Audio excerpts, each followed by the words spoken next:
अस्सलाम वालेकुम फ्रेंड, कैसे आप लोग। उम्मीद करता हूँ कि आप लोग बिल्कुल ठीक ठाक होंगे। आज मैं आपको बताने वाला हूँ कि आपके पास कोई भी फ़ोटो हो तो आप इसको बैकग्राउंड रिमूव करना चाहते हैं, आप 1 सेकंड के अंदर कर सकते हैं। अक्सर वक्त इस तरह होता है कि आप कोई भी पिक्चर लेते हैं, पिक्चर बहुत अच्छी आती है लेकिन बैकग्राउंड अच्छी नहीं आती।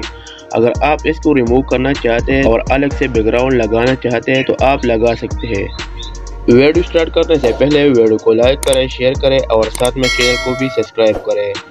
बहुत ही कमाल का एप्लीकेशन है फ्रेंड। अगर आप लोग डाउनलोड करना चाहते हैं तो वीडियो की डिस्क्रिप्शन में लिंक मिल जाएगा, आप लोग वहां से जाके लिंक डाउनलोड करें। तो चलिए मैं इसको ओपन कर लेता हूँ।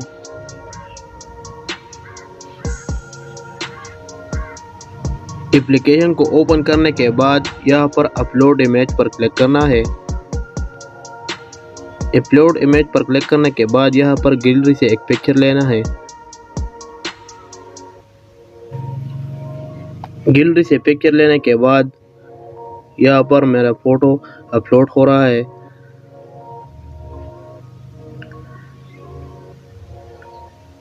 फ्रेंड आप देख सकते हैं मेरा बैकग्राउंड रिमूव हो चुका है। फ्रेंड इसी तरीके से फ्रेंड किसी भी फोटो या किसी चीज़ का आप बैकग्राउंड रिमूव कर सकते हैं।